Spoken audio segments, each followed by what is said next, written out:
சீர்காழி அருகே மாவட்ட எல்லையான கொள்ளிடம் பகுதியில் அதிமுக பொதுச் செயலாளர் எடப்பாடி பழனிசாமி வருகை தந்துள்ளார்.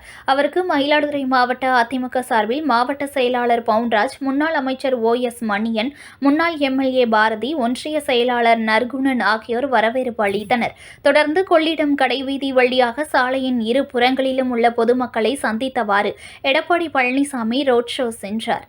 சீர்காழி புதிய பேருந்து நிலையம் பகுதியில் அதிமுக பொதுச் செயலாளர் எடப்பாடி பழனிசாமி சிறப்புரையாற்றுகிறார். இப்படி ஏராளமா கொடுத்திருக்கிறோம். இந்த பூமி உங்களுடைய பூமியை மதிப்பதற்கு ஆட்சியில புரிந்துணர்வு ஒப்பந்தம் போட்டாங்க.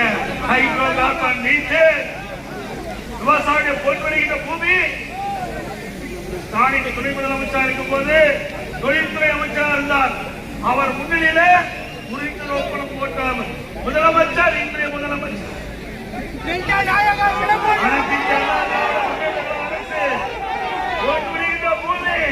பூமி நம்பித்தான் இந்த மக்கள் வாழ்ந்து கொண்டிருக்கிறார்கள். நான் ஒரு விவசாயி.